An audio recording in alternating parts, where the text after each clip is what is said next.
Early Music Club Night is a really sort of non-traditional concert that we're putting on in the Early Music Festival this year. It's very much about breaking down the barriers around what might sort of traditionally be classical music events, and it's been described as a sort of classical version of Later with Jules Holland, and that's very much the sort of feel we're going for. This is in St Bartholomew's Church in Brighton, which is an amazing space. It's the tallest nave in England, and it's this great Victorian building. We take all the chairs out of the church, so people are free to walk around, to lay down on the floor, just to really soak up the atmosphere, and they can get up really close to the performers because there's no sort of boundary like there is with a stage between the performers and the audience, so it's a great chance to come and try out early music for the first time.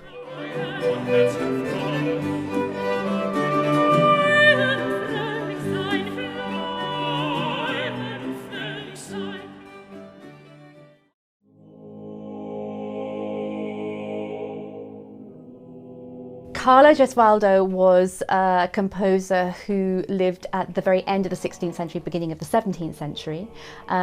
He is known for sort of two main facts. One is for writing what some people see as quite extraordinary music, and the second is for murdering his first wife, Maria d'Avalos. He had a kind of obsessive personality where he really wanted to do good and somehow could not help himself from doing all the wrong things. He was in terror of ending up in purgatory when he died, as all Catholics would have been.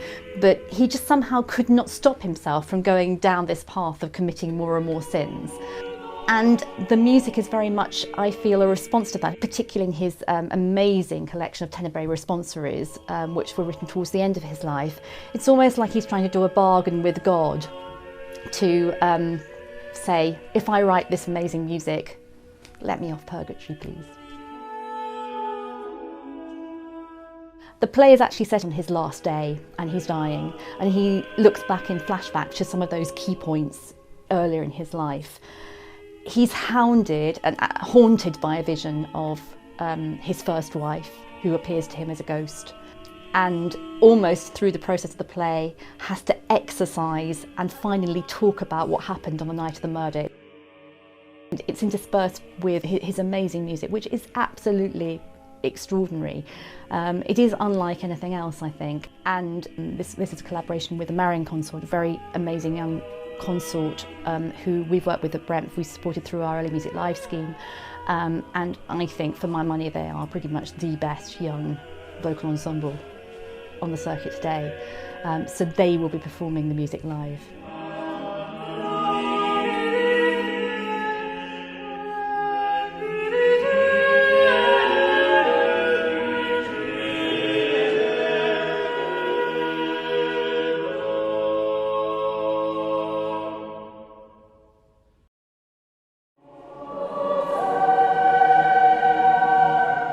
As an amateur singer, BREMF is brilliant because the programming is really innovative. We get to sing in some amazing programs, amazing settings and amazing staging events as well. So yeah, very lucky.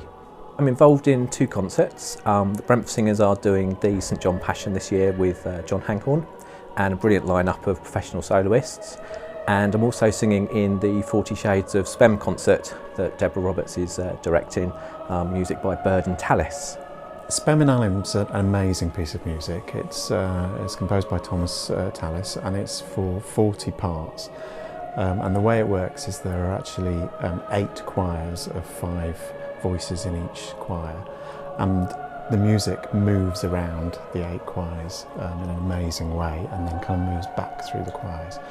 It's quite a scary thing to sing because it's really easy to get lost and lose your place. I've sung it a few times now in different kind of ways, and it'll be great to sing it again in the festival with the choir from London that are joining us on that, and we'll be singing that 1 to a part. What we've been doing today is taking part in a come and sing workshop on the Spem in Alium for anybody to come along. So there are a few more voices to parts, but a lot of people have never sung it before. So it's quite a challenge, I think, for everybody to make it work. But we've been having a great time. For Passion and the Princess, That is one of the most extraordinary stories from one of the main musical centres in Italy at the time, Ferrara, where everything happened and where, interestingly enough, Gesualdo went to study. Now, putting this concert together is the result of years and years of research, which my colleague Laurie Strass from the University of Southampton actually been researching for a book. But we also did a massive project, a research project on this some years ago, and discovered just how much music was actually sung by the famous ladies that sang there. It was a lot more than just what has survived as published music now. The story that we're telling here is that Duke Alfonso II is the one who's always famed for having had this amazing concerto around him of the best musicians in Italy. But actually it was his sister, the Princess Lucrezia, who really got the ball rolling. She was the first to engage some of the women there at court. But of course it was a very, very dangerous life.